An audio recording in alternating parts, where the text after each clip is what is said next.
Okay, we're recording. So I'm going to follow on from last week's online learning materials and go through the crisis very, very briefly. This financial crisis, 2007-2008. I think, look, it's important that we first need to put this into context. Why are we still talking about the global financial crisis years later, 12 years after the crisis?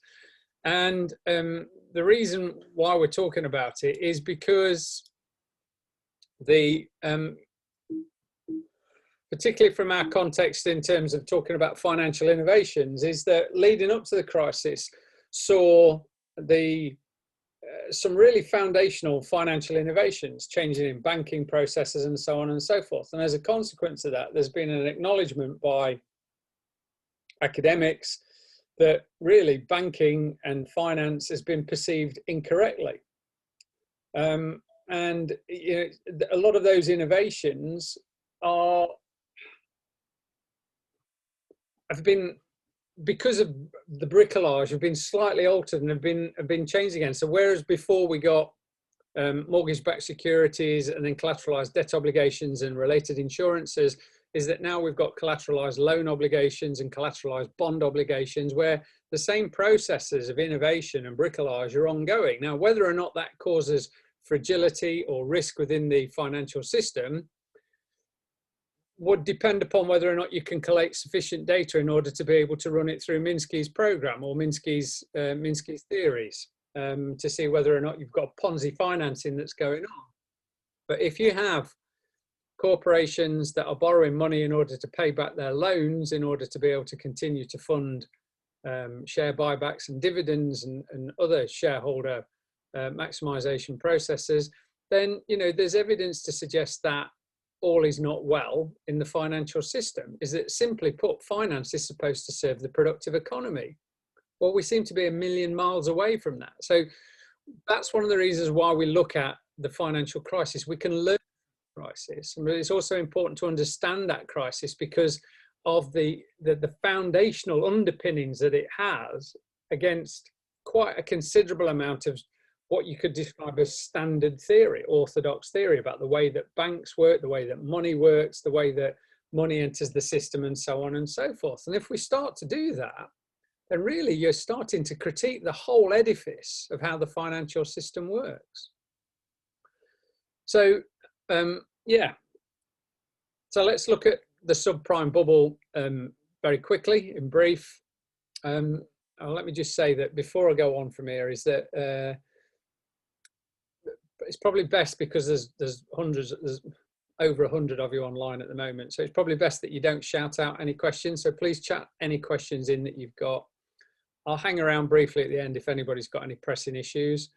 And then just to say is that I know it's early this Thursday morning, but it really is probably for the benefit of our non-English speaking colleagues, is that I'm doing a lecture on Thursday morning at 8 o'clock UK time. Yes, that means that we all have to get out of bed a little bit earlier, about terms that are not fully understood. Now, I've only really received 2 requests for that at the moment, but that's fine.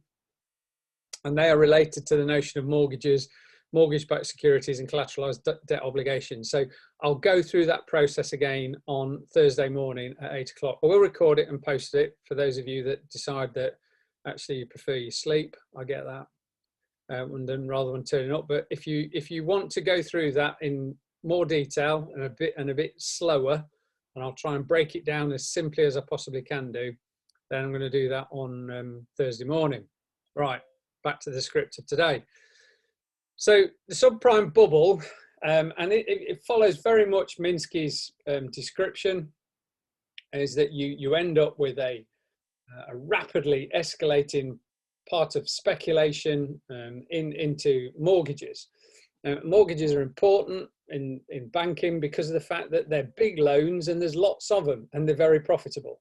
If you work out the compound interest on a 30-year, $100,000 loan, is that it's not far off $90,000 that's paid in interest back to the bank. So they're extraordinarily profitable for them.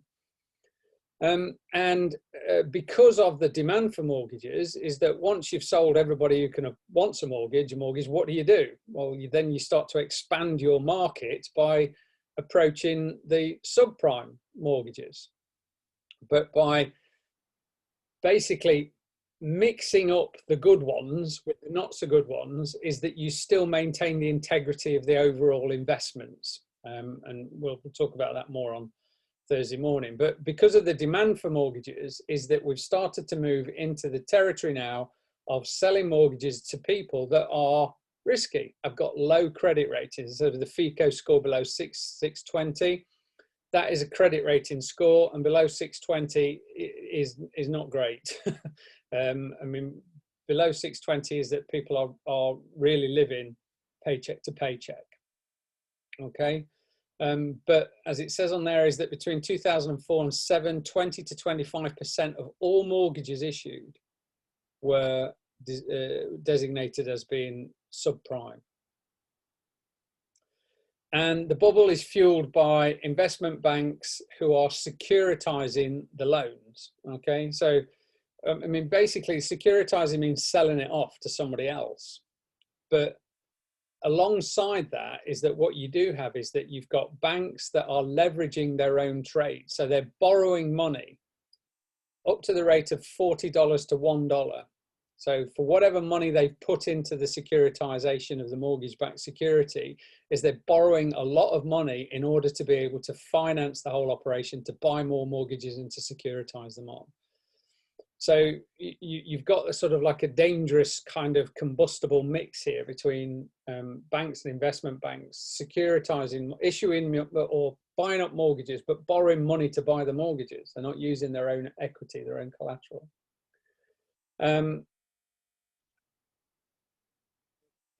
Lehman Brothers, Royal Bank of Scotland, and Bear Stearns. I mean, Royal Bank of Scotland is an interesting one because I think it just shows you the kind of like the global perspective of this, is because of the fact that Royal Bank of Scotland is a UK-based bank, but it is trading in subprime mortgages and mortgage-backed securities in America, as well as other countries throughout the globe, the UK and Europe, also originating mortgages. I mean, you only need to look at the, sorry guys, you only need to look at the figures to go back to see the property booms in Ireland, Portugal, and Spain, you know, and where how was that financed, you know, and who were the mortgage holders there. So it's not just a US phenomenon. It's not global, but it's a big issue, and it's not constrained just to America. And the kinds of loans that are being issued, these non-standard loans, there's lots of them. Ninja loans. Ninja means no income, no job or assets. If you've got that kind of loan, you've got to sort of ask the question and say, well, how are people getting mortgages if they've got no income, no job or no assets? But they did. ARMs, which is teaser rate mortgages. So you'd start off with a low rate of interest payments for the first 9 months or so, and then it would jump up dramatically to acknowledge the additional risk that's involved. Well, if you could, I mean, the intention of that one is you flip the property. So you'd sell the property on in order to be able to get rid of the risk of failing on your mortgage. But that only works if you've got somebody to sell the house to. When the mortgage market and the property market slows down and you're trying to flip your property, but you can't, what do? Well, in most cases, or a lot of cases anyway, is that the householder just left the keys in the door and walked away from the property. And others, okay, lots and lots of others that are in there. And this boosts house prices. And I think it's the interesting thing is that if you are familiar with the UK, and actually I don't think this is just a UK argument anymore, it's a US argument as well, is that there's a perception that we have a housing problem within the UK. There's not enough affordable housing. I have no idea what affordable housing is. How does a building contractor make an affordable house? Do they just build it a bit poorly or something along those lines? Just decide to use one wall instead of two? I don't know. I don't understand that as a concept, about building affordable houses. Smaller, I suppose, yes, maybe that might be the case. But we have this problem of housing in the UK, the US too, and other places. And there is this, we revert back to market theory to say that, well, it's a problem with supply, and that if we build a load more houses, then the unit price of houses has to drop because you've shifted the supply curve, which is interesting because I don't buy it rationally or even logically at all. Is that if I am a house builder, why on earth would I build a lot of houses in order to make less money? Why would I flood the market with properties knowing that the unit price of those properties is going to come down and my margins are constrained and I make less money? Simply put, I'm not going to do it. So it's a kind of house prices or house builders will continue to put properties onto the market, but only when the property prices are buoyant. And really, it's not the supply that's determining the price of properties, it's actually mortgages. And if you want to see what house prices are doing, look at the number of mortgages that are being issued. It's back to credit again, isn't it? And the origination of credit is that mortgages get issued because people want to buy a house. If mortgages aren't being issued, people aren't want to buy a house. Demand is being suppressed. So it's a good proxy for the price of housing. Is just look at the amount of new mortgages in particular that are being issued, which will give you an indication of the way that the housing market's going, irrespective of the supply of it and equilibrium stuff and things like that. Yeah, so I've covered all of that. So house prices go up, which makes the whole thing look more appealing. So, and in a graphical form, that just gives you an idea about the growth in subprime mortgage securitization. So that's the origination of the mortgages and then the distribution of the mortgage and the selling off of that mortgage through securitization. Now you can securitize a single mortgage just by selling it to somebody else, or you can effectively package a load of mortgages up into a mortgage-backed security and then sell that as a job lot, okay? The mortgage-backed security hides the subprime mortgages. So you might well sell a mortgage-backed security which has got 25% subprime mortgages and 75% good mortgages, but you can sell that as one entity with a very high credit rate. And that's the process of securitization, okay? And if we originate all these mortgages and we sell them, is that we get the money back, which means that we can continue the loan process, or we get collateral which we can borrow money against in order to continue the whole thing rolling over and over and over.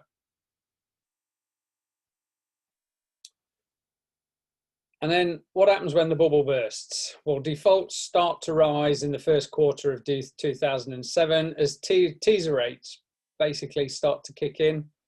When you've reached a peak in the market, if you're going to flip your property because of the teaser rates, then you're going to move on to a much higher level of interest payment. In order to flip your property, you need to have somebody that's going to buy it from you. Well, if everybody's got a mortgage and you know the broadly speaking is that the market is now plateaued out, is there's no growth in there, there's no one to sell it to. So you get the point where people just can't afford the higher rates of interest, and so they're defaulting on their mortgages. And as a consequence of the default, of course, is that the banks, because your mortgage is effectively a 30-year rental contract with your bank, and the bank determines the rate of interest that you pay on it. So if some mortgages start to fail, the bank will either call mortgages by asking for a higher interest rates. So interest rates within the whole market goes up. It's not a fixed contract, it's a variable contract.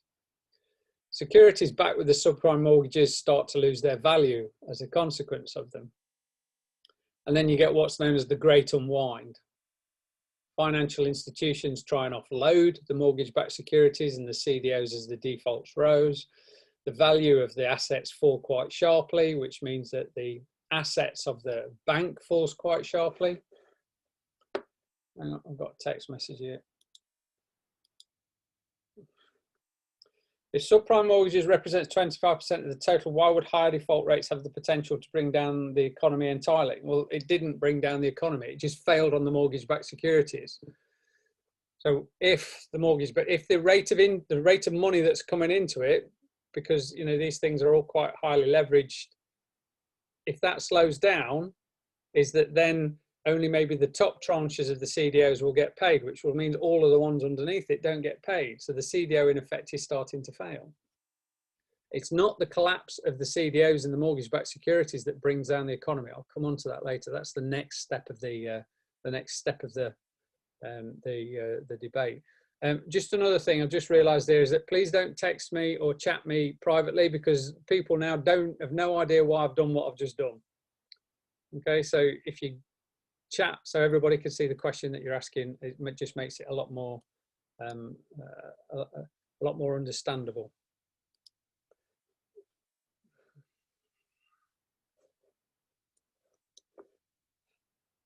So, and I think this is important to understand here, is that a bank, okay, let's see if I can get this right, if the bank's assets are higher than its liabilities, it's solvent. Now, if some of your assets start to fail and then you're having to revalue them, is that the value of the asset starts to go down, but your liabilities are staying the same. Once your assets go below the level of your liabilities, the bank is technically insolvent and must cease trading. Okay, it's not bankrupt, it just is, it's now insolvent and it must cease trading. The only way that it's going to get back again is if there's a huge influx in capital in order to raise the assets again. But that's the real problem that's happening here, is that the bank's assets are declining, and as a consequence of that is that they look like they're moving in towards insolvency. And as a consequence of that, as the capital ratios are starting to be, you know, the requirement for them to hold a certain amount of capital, they're in breach of those as well, which is also another huge risk leading to insolvency. What does leveraged and deleveraged mean? Leverage just means borrowing, and deleveraging there is the opposite of borrowing, is paying it back. So leveraging means that you are borrowing money against some kind of collateral. Now, the banks at this time were borrowing somewhere in the region of about $40 to the dollar of their own capital. So they're very, very highly leveraged.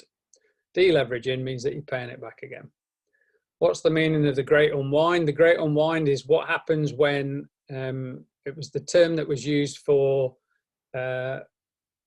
investment holders of these mortgage-backed securities trying to unwind their positions by selling them, giving them to somebody else so they're no longer on their balance sheets. But of course, nobody really wants them. And so what happens is that as the asset values go down, the only reason you'd buy a declining asset is you think it's going to go back up to the price that you've paid for it. But if it looks like it's going to continue to drop and drop and drop and drop and drop, then what you've got is you've got investors that are trying to unwind their positions by selling the assets that they're holding. It's the Great Unwind because everybody tries to sell things all at the same time, which gives you a huge decline in the asset value as well. How do mortgage-backed securities fail? People stop paying their mortgages. If the interest rate payments that go into the mortgage-backed securities stops or declines, then the mortgage-backed security will fail.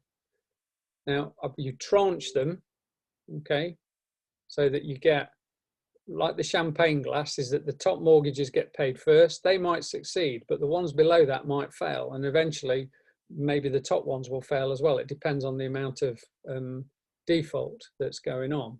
But in a nutshell, there's not enough money coming into the mortgage-backed security to pay off all of the investors. And when it does that, it fails.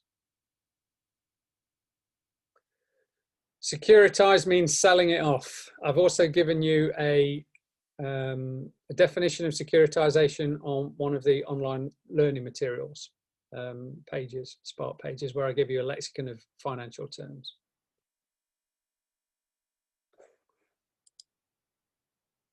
So this comes back to the question of why does this bring down the economy?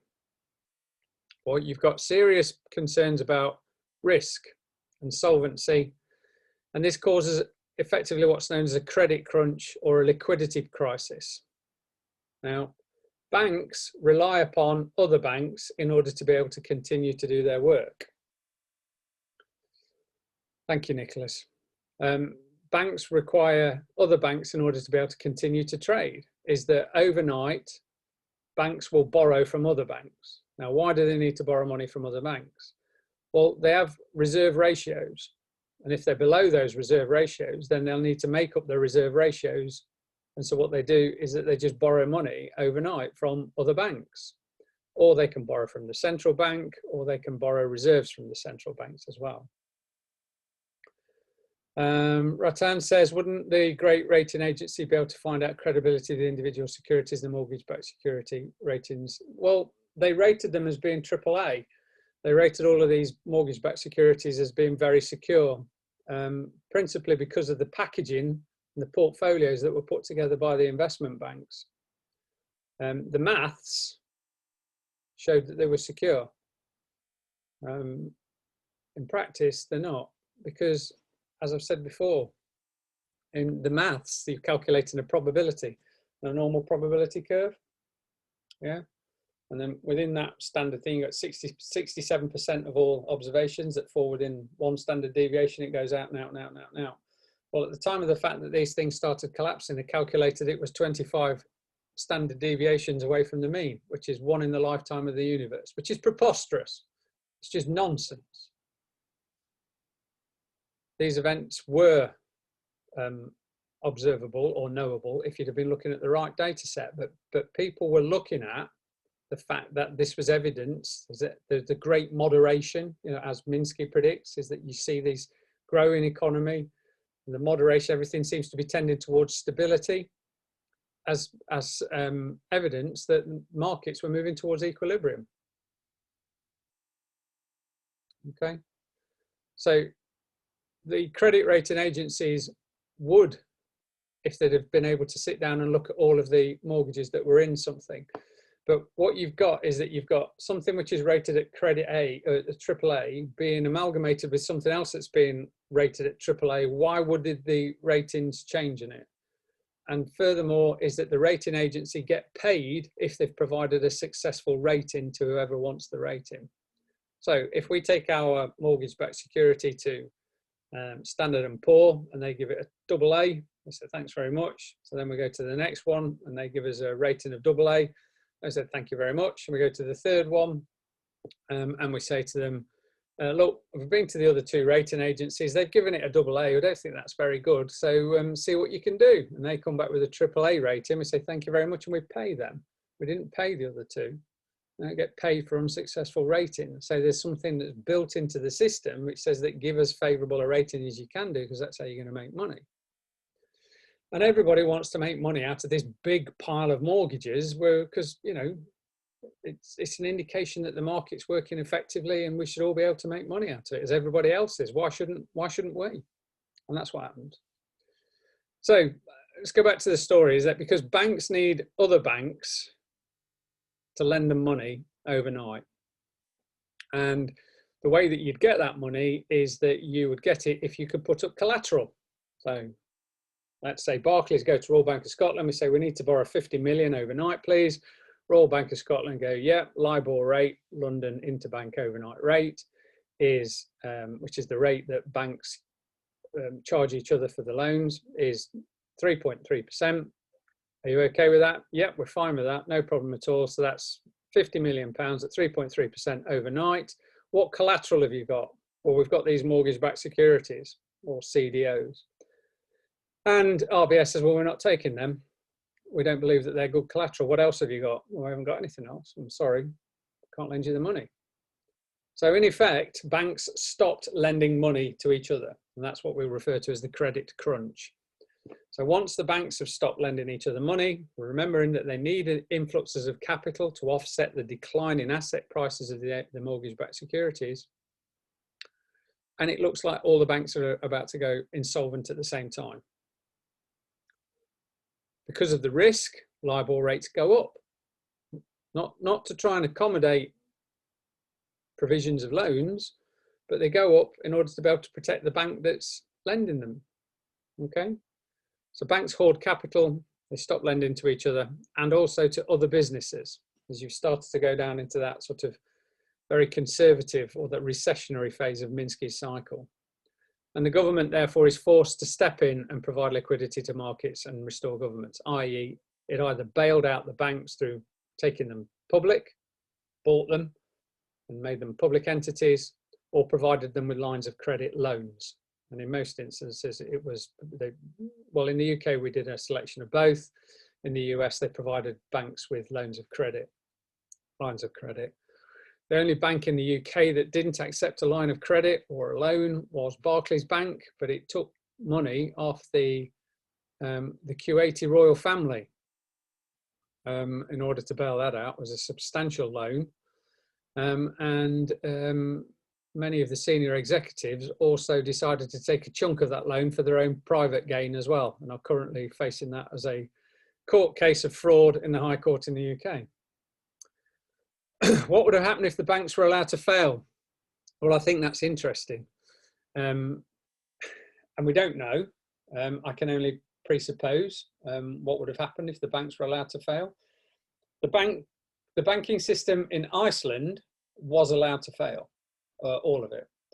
Is that the Icelandic government closed down its banking system, jailed most of its senior bankers, and then refloated the banking system, and they did it within the matter of a couple of months. But the Icelandic banking system is quite small. The British banking system was quite large. Royal Bank of Scotland, as I've said in one of the videos, which will appear later on today, its balance sheet was larger than the entire GDP of the UK. Deutsche Bank and some of the French banks were even had assets that were even higher. And it's quite interesting is that a lot of the Western European banks were lending into Eastern Europe and particularly into Greece at the time as well. So what would have happened if well, I think one of the things that I always like to do in these things is look at the winners and the losers. Who would have lost if the banking system had failed? Well, deposit holders or savers within the banks would have lost, but only to the tune of, I think at the time it was £18,000 that was guaranteed by government in your bank account. So if you had any more than that, you'd have lost it if the banking system had collapsed. But the majority of people wouldn't have £18,000 sitting in their bank accounts. I doubt it anyway. The majority of them would be holding loans against the banks. Now they would have continued. So you'd still have to continue to service your loans because those loans, there'd be a record of them that would have been sold on to somebody else over a period of time. So if you decided that, well, I'm not going to pay them there's nobody to pay it to because the banks have folded, so therefore I'm just going to spend the money, is that you might well find that once that loan has been sold on to somebody else, they say, well, you owe us 6 months worth of interest payment. So that could have been tricky as well.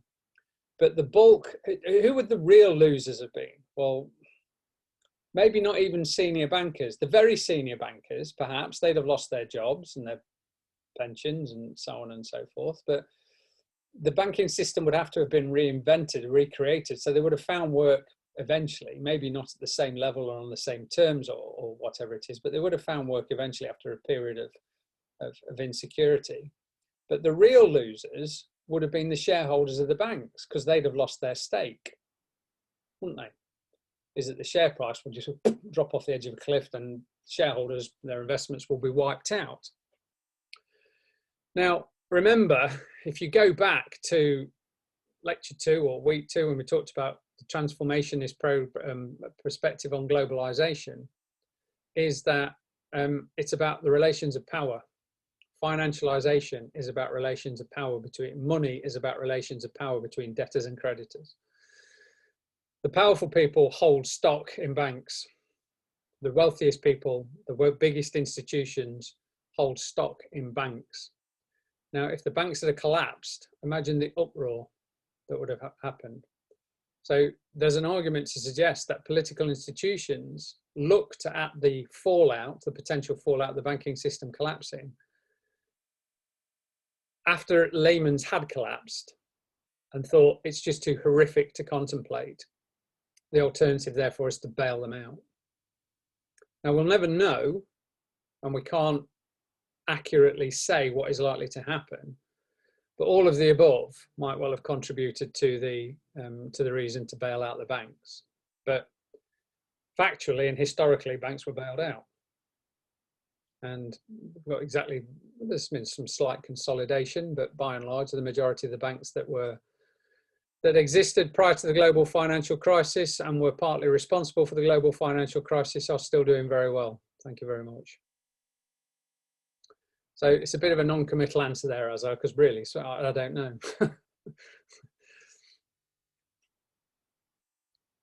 So government's forced to step in, provide liquidity. The Fed commits $11 trillion to resolve the collapse of the financial system. The UK government commits £1.5 trillion to bail out the banks. Total public debt rises beyond 100% from GDP for quite a considerable period of years beforehand. Estimates claim approximately 37 trillion has been used to bolster the financial system. Now, I think that that's actually probably a conservative estimate because we haven't calculated into that 37 trillion Chinese banks. And the Chinese banking system is the largest banking system on the planet. And the Chinese economy definitely bailed its banking system out, but it did it in a sort of like a reverse way.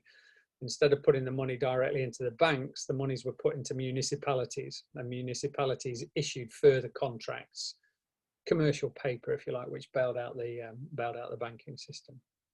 And in the ECB, which was very slow on the uptake, just to go back on that one about the China thing, is that the 37 trillion is, I think, a conservative estimate, but it's a lot of money. You know, at the time, you're talking about 50% of global GDP has been pushed into the banking system in order to try and just stabilize it. In the ECB, the new head of the ECB, Mario Draghi, commits to do whatever it takes, to spend whatever it takes in order to stabilize the financial system. So, as I say, is that public debt goes up dramatically. As you can see from these graphs in front of you, this is just taken from the European Union. Greece at the top, Italy, Portugal, France, United Kingdom, Ireland, and Germany. Now, in the UK, there was an argument to suggest that it was the public spending which caused the crisis. But you need to look at the timings of it. That's when the crisis occurs and public spending is under control. Okay, it's going up slightly, but it's going up predominantly because of the fact that people are feeling confident because of the great moderation. Things are tending towards stability and equilibrium. That means that we can spend a little bit more public money and investment into infrastructure, whatever it is that we're doing, public programs and so on and so forth. But this is without question, okay, is that public debt did not cause the crisis. The crisis caused public debt because not only did the government step in and bail out their banks for a huge amount of money, but also economic stabilizers kick in at the time of recession. Yeah. So at the time of recession, people lose their jobs and so on and so forth, or threatened and insecure employment, and transfer payments kick in. Welfare payments, in other words. And one of the reasons why the global financial crisis was not such a catastrophe as the Great Depression in the 1930s was because of welfare.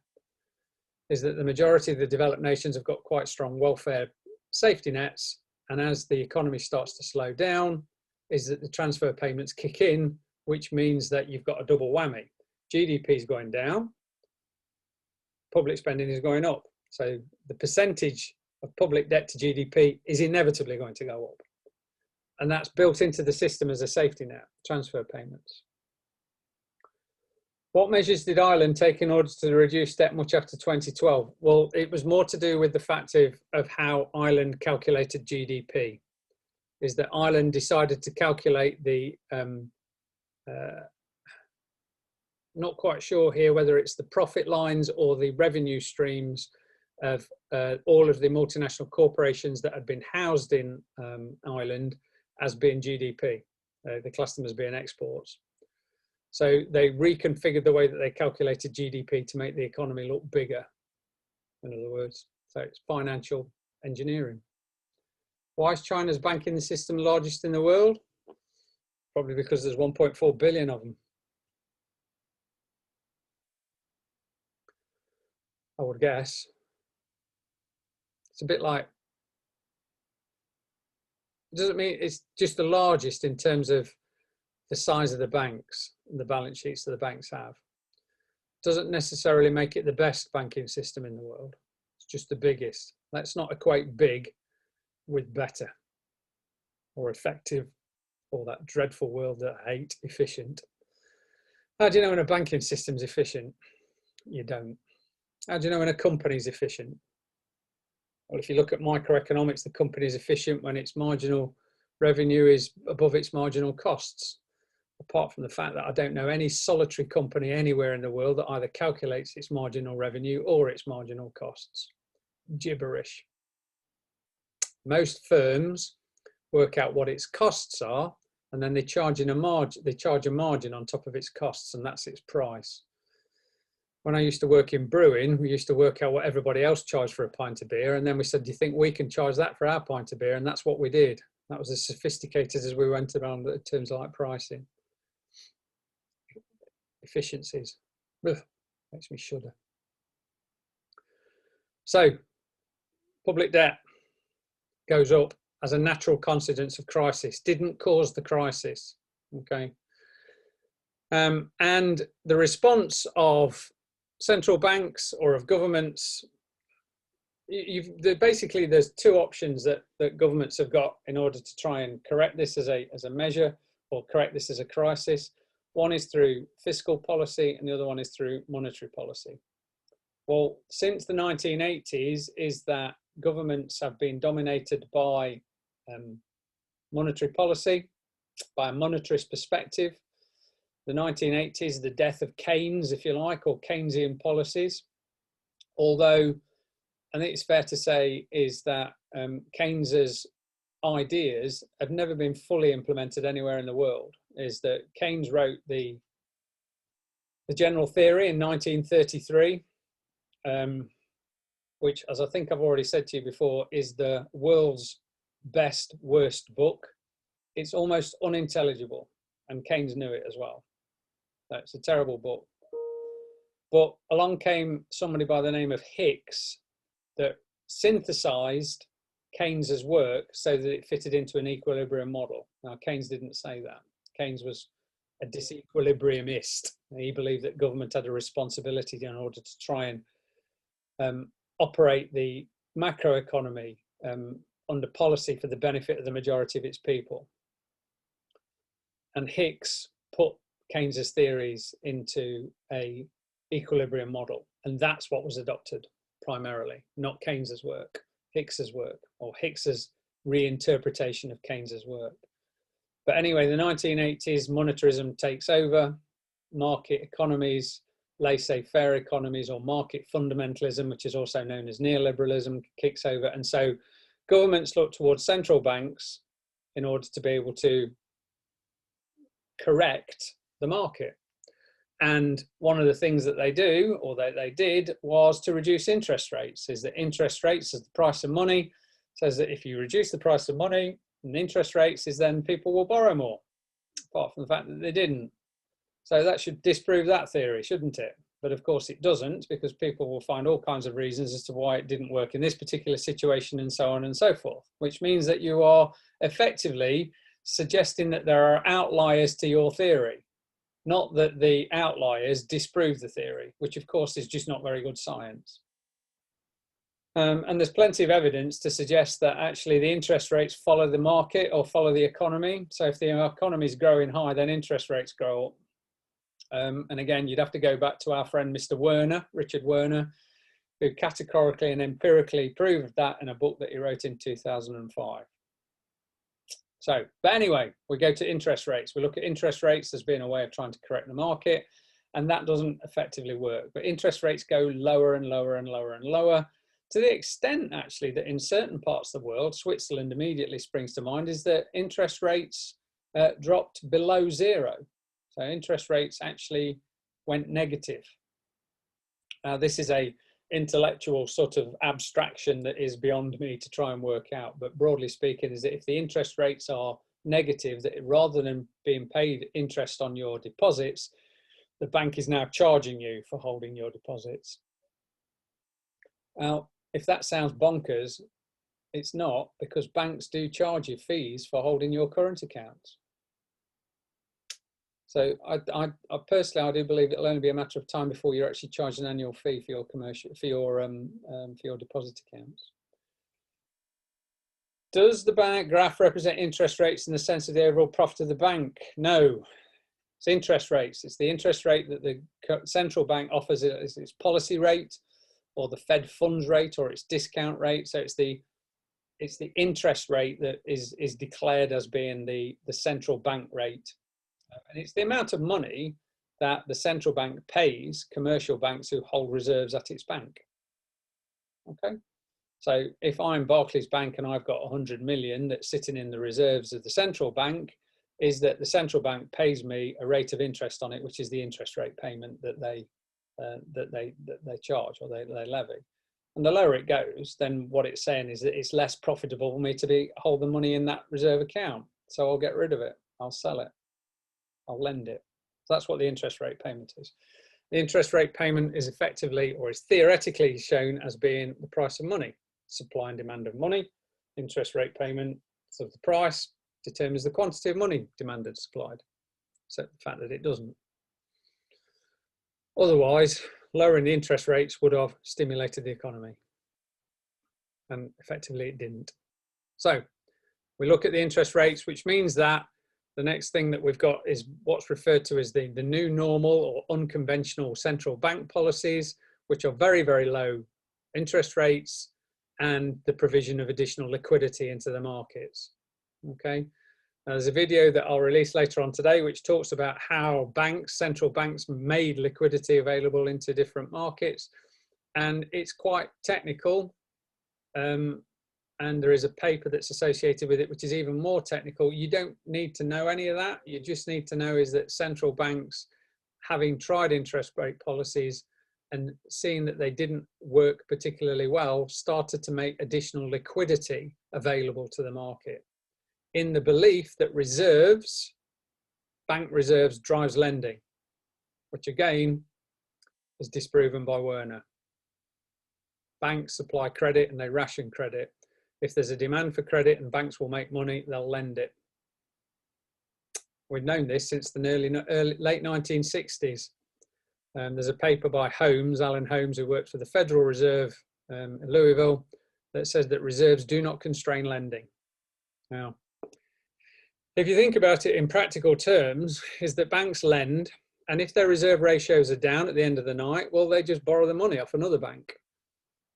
So the reserves are not constraining the lending at all. And if there aren't any other banks that are able to lend them the reserves, then the central bank will lend them the reserves. So lending drives reserves, not reserves driving lending. So banks are providing additional liquidity into the market in order to try and stimulate credit, to try and stimulate growth. But that does mean that balance sheets of the central banks whoosh up. So here in 2008, you can see that there is I don't know, can I get a pen on this one? I know you. Oh, this is Zoom. Thank goodness for that. Let me get a pen. So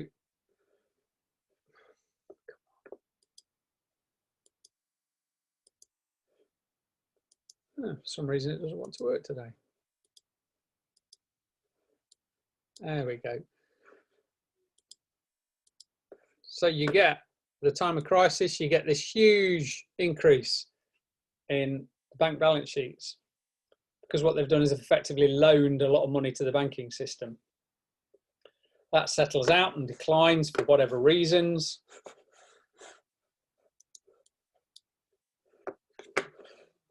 It's not going to work.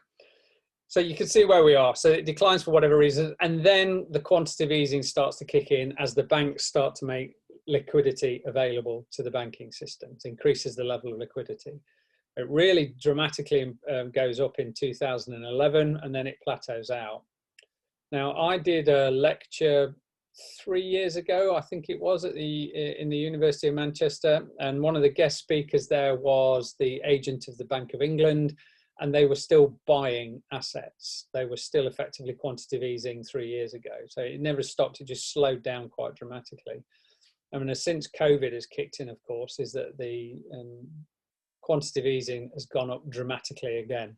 And I'll show you some figures for that in the lectures later on.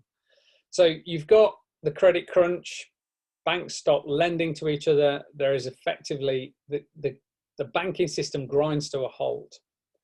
And the ways in which we can free that up was through interest rates, which had a very, very little effect.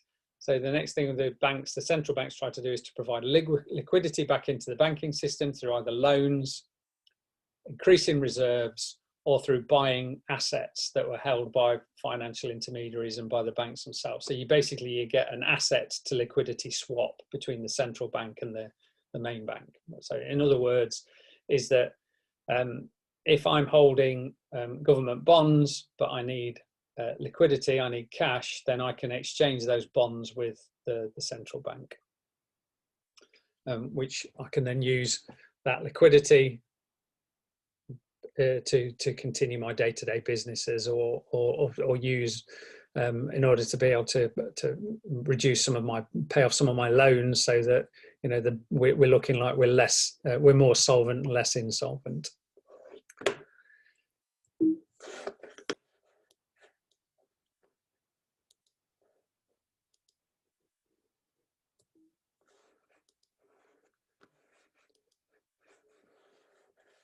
I have to apologise to you at the moment because I've lost the cursor of my. I'm gonna have to come out of this. I'm gonna let me do that. Oh.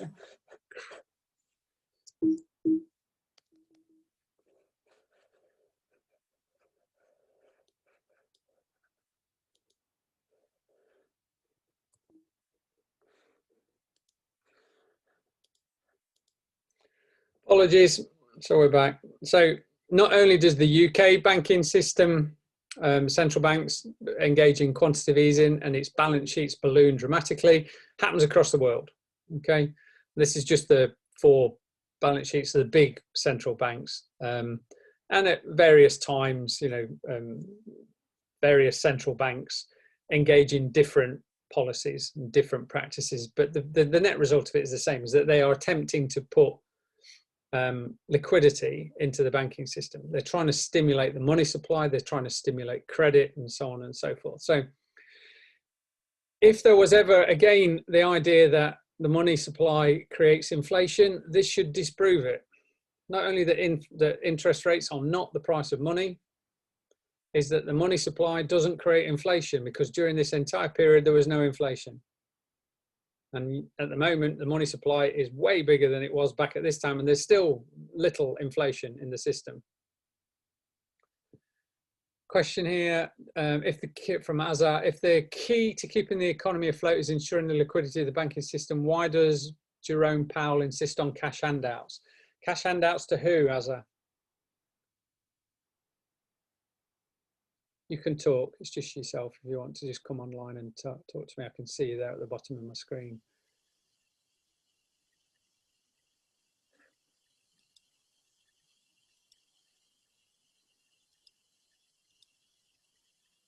Can't hear you, mate.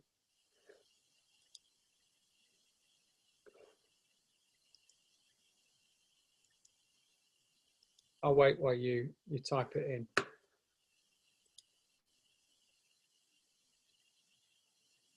Can't hear you, Azza. Sorry, you might have to type it in.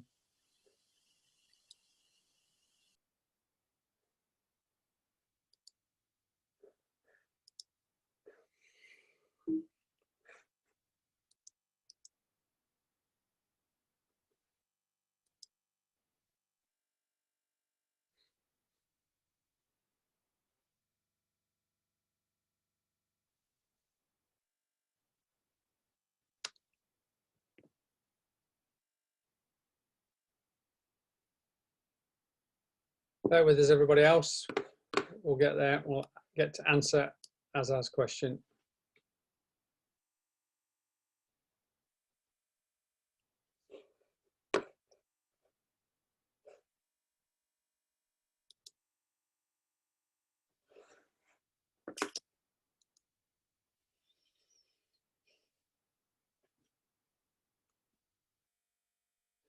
Well, it's the same thing. I mean, if they're giving cash handouts to, I mean, it's not the same thing.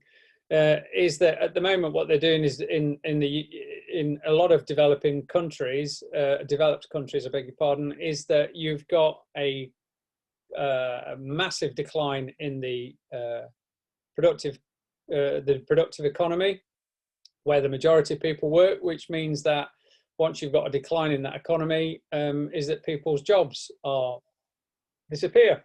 And so the cash handouts are given to Americans by way of welfare payments. So they're in fact, they're increased transfer payments, because Americans have got no money, because they've got no work, they've got very little welfare. And so they are trying to hold up the economy by providing cash to householders. So it's the same thing, is that what you're trying to do is you're trying to stimulate spending in the economy. So one of the ways you could do that is by giving people money. And that's what they've done there. In the European countries and in the UK, is that we furloughed people's work. So even though they're not working, is that the government has guaranteed them 80% of their income. That's in the UK. It's much more generous, actually, in Germany and particularly in France, where people have, who are not able to work because of COVID are still receiving the vast proportions of their salaries, which means that you still continue to spend into the economy. Yeah. Stimulus checks encourage spending. That's basically it. Now, at the time of global financial crisis, is that the Australians gave every member of the Australia, I think they put $10,000 Australian dollars into their bank accounts. Australia did not go into recession because credit continued to turn over in Australia. If you'd have put £10,000 into the bank accounts of your average Brit, pre-COVID days, they'd have gone to the pub and had a big party, but then they probably would have gone out and bought that car or that washing machine or that TV or whatever it was, but it would have stimulated the economy. So it's another transfer payment, basically. So over the period of time, you get huge, we talked about £37 trillion worth of $37 trillion worth of additional liquidity that's pumped into the banking system, which means that the balance sheets of the central banks balloon, and you can see that on this graph here. And I think that what's interesting here, and this is a kind of like an aside argument here, is that because public spending has gone up quite dramatically, is that there was then therefore a contrasting argument, a political argument, to say that because public spending has gone up, is that this is going to cause inflation. And if it goes up too high, then you're going to get hyperinflation and instabilities in the system and so on and so forth. Bankrupt the country. As I've already explained to you, is that you can't bankrupt a country because it's the monopoly supplier of its own currency. And providing that its debts are nominated in the currency that it produces, it can't become bankrupt because it can't run out of zeros and ones. Now, there are contrasting arguments that say that if you produce more money, that reduces the value of the money. Well, that only works if you believe that money is a commodity. And as I already have explained to you, is that I don't see money as being a commodity anywhere, because most of it just sits up there in the cyberverse and on the balance sheets of Excel spreadsheets of banks and companies and so on and so forth. And actually, it's probably more useful if you think about money as a social relationship based upon trust, as it has been for many hundreds of years. What about the countries in the Eurozone? That's not a very helpful question for me, I'm afraid to say, Dominic. I don't know what you're actually asking me. They're still there, I believe. The countries in the Eurozone are still there. What does austerity mean? So I'm coming on to that. So because you've now got arguments that suggest that public spending is going too high, is that what we need to do is that we need to reduce public spending. So not only are we pumping money, liquidity into the banking system, is that we are going to engage in austerity measures, which is to reduce public spending. Public spending is the amount of money that some of the most vulnerable members of society depend upon. So you are putting liquidity into the banking system in order to shore up the banking system and its shareholders, but we're now going to penalise the most vulnerable and the poorer members of our society by reducing public spending. And this is austerity, what's known as austerity. Those currencies that, well, absolutely, those currencies that do not have the capacity to produce their own currency suffered badly. Greece. That was one of the reasons why Greece suffered really badly. In terms of possible bankruptcies, do not have their own currency. Are they reliant on? They're reliant on. Yeah, you are. You're absolutely right. And that's one of the difference between the Eurozone countries and sovereigns that have got their own currency is that they can't produce their own currency. So they can't pay off their debts based upon their own currency production. So rather bizarrely is that we, instead of, the IMF have got a history and there's a track record of this. If you're interested in sort of like developmental economics and you look at the impact that the IMF has had in, say, South America, where South American economies such as Chile and Argentina and Peru were incredibly vibrant until the IMF told them that what they needed to do is they needed to privatize their markets, they needed to specialize in what they could sell and buy things from the developed world and a comparative advantage and all this sort of stuff. And it was worked out that the problem with developing economies was that they didn't have enough savings, so they needed to borrow money from the advanced economies. And look at the record. Look at the track record of the IMF in Africa. It's disastrous. It's an utter shambles. And the IMF instigated, along with what's known as the Troika, the government of the EU and the ECB, they put measures upon Greece. They would lend them more money if they restructured their labour force and their social provision and so on and so forth. And they would lend them money so that they could pay back the banks that lent them the money in the first place. So again, the banking system gets their money back. The people that suffered are the most vulnerable members of the communities. Now, the austerity program, there is a theoretical impediment that sits behind it, or there's an idea that sits behind it, which is what's known as Ricardian equivalence. And the basic theory goes something like this, is that if the government spends less money, then the people in that economy will assume that taxes will go down in the future.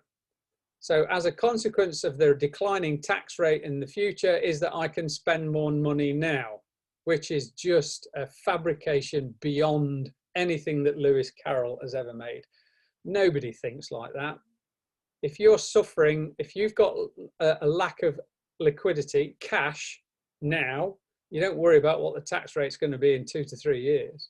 You worry about how you're going to get through to the weekend or through to your next paycheck. Just total nonsense. And there is no empirical observation where austerity measures have worked. Well, actually, that's not true. It did work in 1 or 2 countries, but only because of very, very specific circumstances. And if you're interested in that, I can provide you to the literature that indicates that it does work. If interest rates cannot be used to manage inflation, how do central banks manage it? Well, do they? Do central banks manage inflation? Discuss. And how does hyperinflation occur? Well, there are 3 instances of hyperinflation that I can consider. One is Germany during the Weimar Republic. The other is Zimbabwe, and the other one is Venezuela. I don't know enough about Venezuela to talk about it, but I have a sneaking suspicion that the price of oil and the American government destabilizing the economy through the CIA probably have got something to do with that one.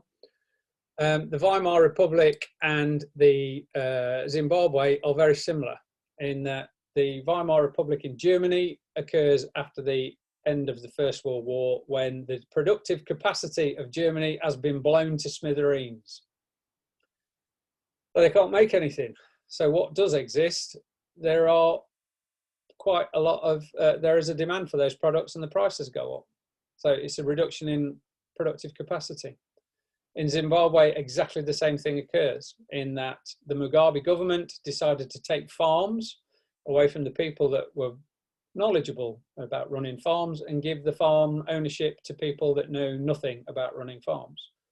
Not surprisingly, the amount of food produced in that economy collapsed and the prices go up accordingly. Money production comes in afterwards when you get the devaluation of your currencies and so on and so forth. But it's in those 2 particular instances, not about the production of money. So austerity measures, and I think what's interesting here is that those countries that effectively had the most austere measures imposed upon them, Greece, Portugal, Spain, and Italy, are the ones that suffered in terms of the GDP growth, the decline in GDP growth. Empirically, is that austerity measures made the situation worse, as it did in the UK.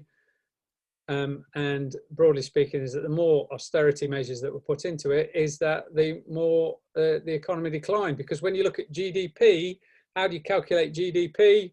Consumption, government spending. If government spending goes down, it isn't going to get compensated by additional compensation through Ricardian equivalents. It's going to go down. GDP will go down. It's maths. It has to. Okay, Ireland is, as we've already said, is a different situation because of the way that they calculated their GDP. Is that the revenue streams of Apple were now classed as being Irish exports. Is it fair to say that the productive potential of a country plays the most significant role in determining inflation rates? The inflation rates can impact into a country in a number of different ways. The most significant way that it actually, or the most frequent way that inflation rises is through demand, what's known as demand pull, is that there is a lot of demand for particular products, and that leads to inflation.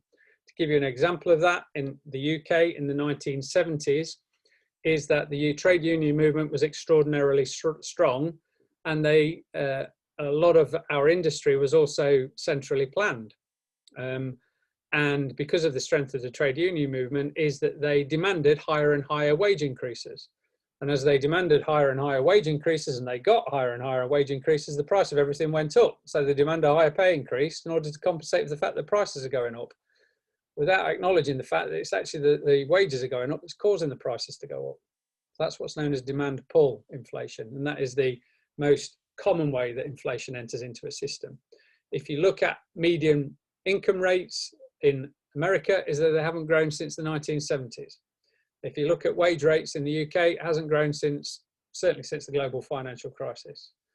If you want to stimulate inflation, let's put £50,000 in everybody's bank account in the UK, then you're going to get inflation. Okay? It's not interest rates, unfortunately. Thatcher tried to do this in 1978 to the 1980s. She reduced interest rates and tried to restrict the money supply by only acknowledging that the money supply was the money that was created by the central bank, not looking at credit. Credit carried on. So inflation rate continued to grow, interest rates went down, and she abandoned the experiment after around about 9 months as being impossible. Inflation rates were going up to 50, interest rates were at 15% in the UK at that time. If you had a 15% interest rate on your mortgage, it was crippling you.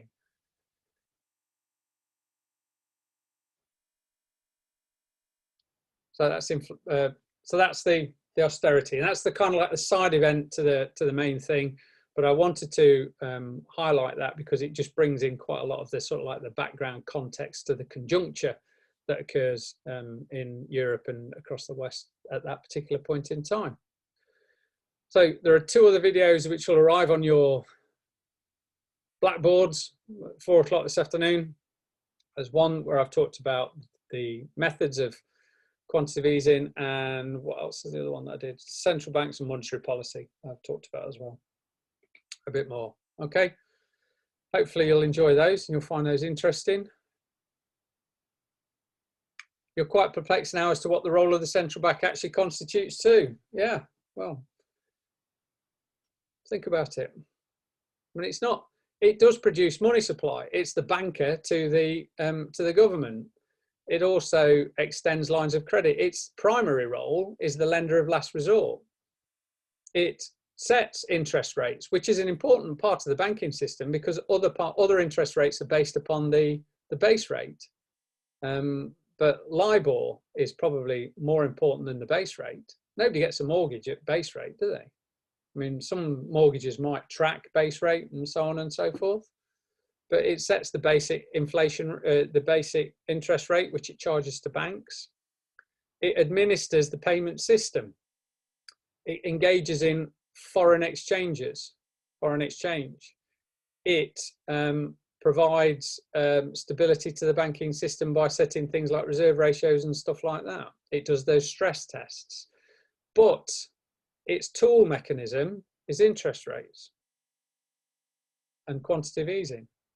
And they are not as potent as they theoretically are supposed to be. Credit produced by private sector banks drives economies. They regulate the private banks in most countries. Well, they do regulate the banks in most countries, but the regulation, as we know, since the 1980s has been watered down. Is that most regulation affecting the banking, is that, well, there's been a kind of like a, well, there's been a huge re-regulation, is that we've deregulated the markets, trade, globalization, banking system, liberalization of finances and so on and so forth, but we've re-regulated the labour force, no trade unions, restricted working rights, rights of people to be able to withdraw their labour, to be able to protest and so on and so forth. So whilst we've deregulated the markets, we've regulated the labour force, to the detriment of the labour force, I might add. Shouldn't they have increased what the regulation? Well, the Dodd-Frank Act was brought in, as was Basel III. I don't cover that in this particular section of or in this lecture series because frankly I'm not very interested in it. But it's sort of, the Dodd-Frank Act said that investment banks and commercial banks can't be co-joined as they were during the global financial crisis, because when you're co-joined you just pass all of the consumer products to the investment banks, who just securitize it and turn it into investments. So the Dodd-Frank Bank separated them out, but not into legal entities or corporate entities. There has to be a kind of like a formal, what's referred to as a Chinese wall between the investment banks and the commercial banks, although Trump has effectively removed that regulation anyway from America. And the other regulations would be relating to the amount of reserves that banks had got to hold in order to be able to withstand any shock to the system. But as the central bank provided them with all those reserves and with that cash anyway, it's not really much of a detriment to the banking system at all. It's certainly not going to impact upon its ability to be able to lend.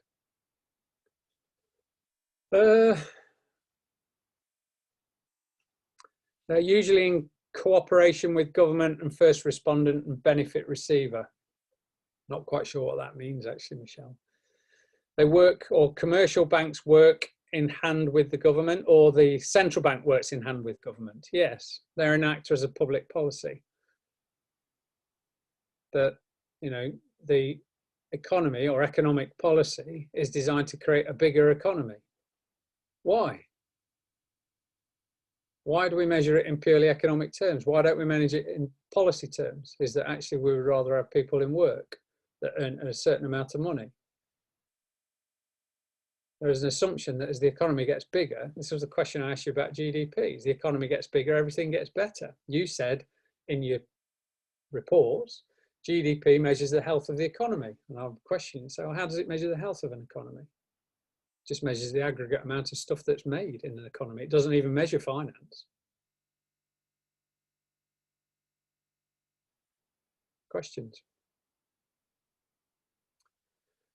Okay. Let's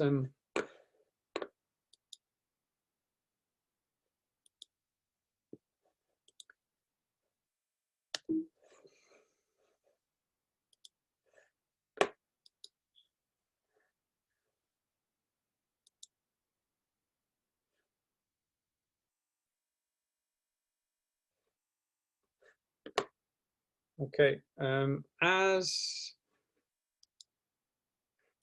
I understand the CDO squared, or the virtual CDO, what magnified the impact of default rates, which also contributes to the size of the finance industry, as you know. How can instruments like these be regulated given that they're usually transacted out of the public market? Well, that's a very good question. They can't, because they don't go through any exchange. They're just basic contracts that are exchanged between banker to banker, which means that they're not regulated, and that the bulk of derivatives are not regulated at all. Because I think what you're doing is that you are over making over assumptions about the extent of regulation, is that you don't need to regulate a financial market if you believe that the market tends towards an equilibrium, is you just leave it alone. It regulates itself, it's self-correcting. And then your other point about the CDO squared is absolutely right. And I didn't bring that into the actual lecture that I talked about today, but once the CDOs fail, is that all of the insurance contracts kick in. And the insurance contracts kick in, and then you say you go back to whoever originated the insurance contracts and say, well, I'm sorry, but my CDOs have failed. You're now on the hook for all of the insurance payments. And that just contributed further and further to the credit crunch. And again, this is a true story, is that Ben Bernanke, who was the central banker of the Fed in America, appeared on primetime American TV, and the newscaster said to him, Mr. Bernanke, you've just spent $95 billion bailing out AIG, the insurance firm who underwrote most of the insurance contracts on the collateralized debt obligations. They didn't say that. They just said, you just spent 95 billion on bailing out AIG. And he said, yes, we have. Yeah, we felt that was a necessary thing. So, Mr. Bernanke, the question that I and the American people have for you is, where did the money come from? And he just looked at them blankly and he said, I'm sorry, I have no idea what you mean. They said, well, the money must come from somewhere. And he said, well, no, it's just an entry on a terminal. It doesn't come from anywhere. The central bank creates its own money. It spends money into existence. And that's all it did. That's what it did by, I mean, the balance sheet goes up, it's a liability, isn't it? But the money goes to the AIG in order to be able to, so that they can make good their insurance contracts. But yeah, credit crunch gets exacerbated, things get worse as a consequence of it. So I get everything in there. Contribute to the size of the financial industry? Yes, it does. And how can they be regulated? It's not my job, mate. I'm not a regulator. But put them all through exchanges will be one way of doing it. Is that finance was very heavily regulated following the Great Depression in the 1930s. It was established by Bretton Woods in 1944. Finance was very regulated. Okay. Over the period of time, particularly from the 1980s onwards, is all of that regulation was repealed. So it's not impossible to regulate it, but it needs political will to regulate it.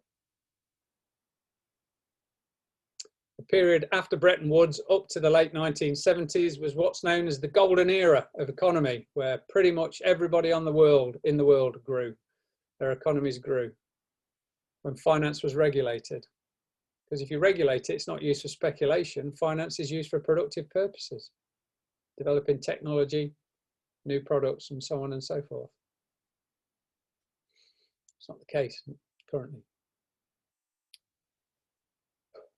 Okay, a lot to take in, I know, but just reflect upon it. I'll post the video probably later on today, actually, so that you've got it. There'll be 2 more shorter videos that will hit your online learning materials by 4 o'clock today. And if you've got any questions, you can get back to me as you see fit. Are credit default swaps a type of insurance? Nicholas has answered you there, Ratan. Yes, they are. They're basically an insurance contract. Okay. Have a good day. I'll see you all later. I'll just lurk here for a few minutes just to see if people have got questions that they want to ask. But if not, please thank you. Enjoy the rest of your day. Move on. Bye. Bye-bye. Bye, Mark. I haven't forgotten about your question. Is that you, Michelle? This is Michelle. I don't recognise you without your hood on, but it is Michelle. Where's your mug? Do you have a question? Very good.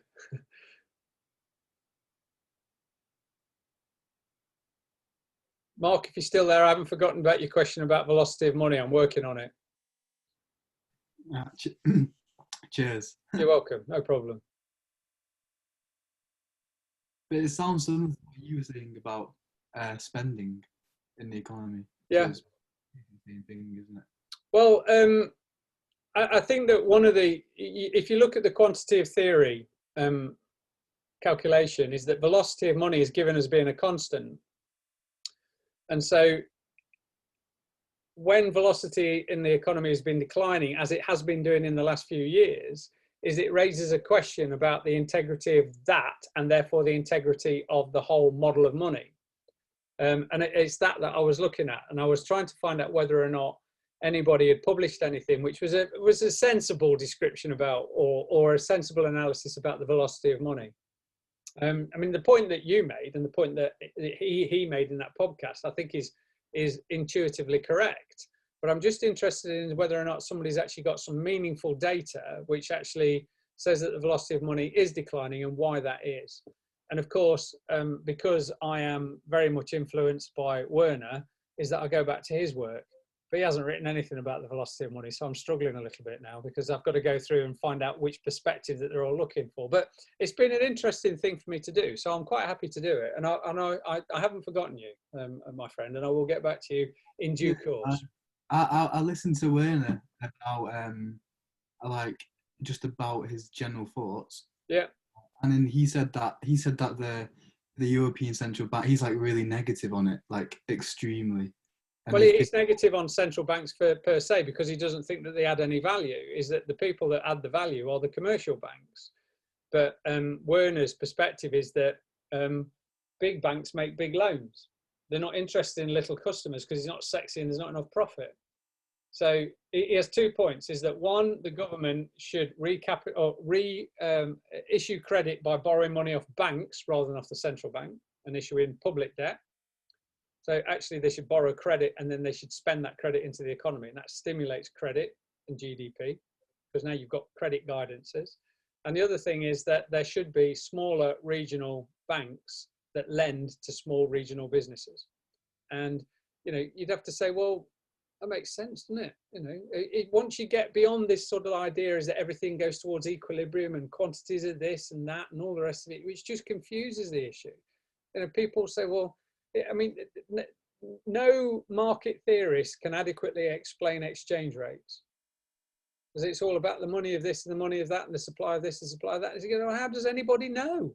How does anybody know whether or not somebody else has created more money and the price needs to go down? It's based upon traders' values as to whether or not they think that products peaked, or they read into it a level of expectation based upon what's happening in the economy of that country. And that makes much more sense. Soros's view on reflexivity of markets explains quite a lot there. What were the means by which financial institutions were regulated in the 1980s? Are they still applicable today? I don't know whether Azar's still there or whether he's... Oh, he is there. You're still there, Azar. Well, just Google Bretton Woods. BRETTON, Bretton Woods, and that will give you the indication of all of the regulation that was established. But basically is that what they did is that they said that high street banks and investment banks can't work together. They need to be separate entities. And then they started to regulate the flows of capital, but also made provisions as to what capital could be used for. Okay. And no, it's not in existence anymore, is because the final act of it, which the Glass-Steagall Act, was repealed by Bill Clinton in 1992. And that effectively finished any form of banking regulation. And I'll say this again, is that you don't need to regulate a market if you believe that the market tends towards equilibrium. You just need to let it do what it does because it's self-regulating, it's self-correcting. And that is the dominant orthodoxy. Yes, Mark? Do you think, because like you say how like, well, because it's true, because it is just zeros and ones money. Yeah. Do you actually think there's any negative effects like to QE? Because like it doesn't really affect. Do you think it's causing like any negative effects? Because it doesn't really harm them by just putting a 0 and 1 in. Well, any negative effect it has is that you've got huge balance sheets on the bank of. There's a question here, and it's a question which is I think pertains towards like the nature of infinity. Is that, which is a very obscure physical abstract concept, is that whether or not money production can carry on to infinity and debts can hold to infinity. In theory, they probably can do. The modern monetary theorists suggest that once you've got all of your resources of an economy that are gainfully employed, is that then you'll start to get inflation. Now, there's an elegance, there's a degree of elegance to that. However, there is a problem that I have with that as a definition, is that how do you know when all of the resources within your economy are being gainfully used? Because it's not just people having a job that would constitute full employment. It will be whether or not people are fully employed in their job or whether or not they're underemployed. So I don't know. Similarly, the finance and the accounting of those central banks suggests that at some particular point in time, they're going to have to unwind all of those positions, try and sell them off, which means that central banks will take a massive hit. But does that matter? I don't think it really matters. And in actual fact is that I would rather see a debt jubilee, in that we just take in a lot of the debts and we just write them all off. So, you know, householders as well as the banking system, you just have a periodic debt jubilee and say, well, we're going to write them off. Everybody's going to take a 50% pay cut. You're lucky, Mr. Stevenson, your mortgage has just gone down by 50%. You're unlucky, Royal Bank of Scotland, your loan book's just gone down by 50%. Yeah, because because why does like the government need to be in debt to the Bank of England if they're like the same? Well, it's the same money, isn't it? You're just moving around wooden dollars. It's just zeros and ones that sit. And they're like the same team, aren't they? Like technically, because they're going to be like. So why do they need to be in debt? The problem is that because of accounting, is that you've got a liability against all of these things, and then if you started to go against it, then you'd sort of break down the integrity of the accounting structures. So it's when you've got double balance sheet accounting, double entry bookkeeping that's applicable to banks and to central banks and to government. And I've worked in government, is that we used to create balance sheets at the end of the financial year that were nothing more than a work of fiction. I refused to sign them off in the end because I said to them, these don't mean anything to anybody apart from other government accountants. It's rubbish. It doesn't mean anything. Cheers. But it starts with a proper understanding of the financial system and money within it, I think. And I think that's where it needs to start. And then people can be much more well-informed, can't they? You know, sort of, if you and as I've said this in the video, is that the Fed's balance sheet has dramatically escalated, has gone up. Public debt, as you've seen on the debt clock, is huge. And now we've had the election, is that how long will it take before the Republicans start to ask questions about the size of public debt and they should be reducing public spending? Weeks, it'll be a matter of weeks. When Biden actually takes over. So but I would say by the end of February, they'll start to ask questions about saying, we need to reduce public debt because of X, Y, and Z. You know, American default, the country will be bankrupt, hyperinflation. And you just go, well, if the last 12 years has not been an experiment in trying to actually generate inflation in a country that's failed miserably, is that can we not start to think about the theories a bit more? And textbooks don't change. They still keep telling you the same thing. It's challengeable at best. Right, boys and girls, have we got any? I don't know if we've got any girls. Yes, we do. I've got Wayne Shi and I don't know you, Shan. But I know we've got some boys and girls that are on here. I have to go, I'm afraid, guys. I will see you on Thursday morning if you want to go through this all over again. Thank you for your time, Azza. Thank you for your questions, as always. Challenging and considered and intelligent in equal measure. You're a bit of a star. See you all later. Bye-bye.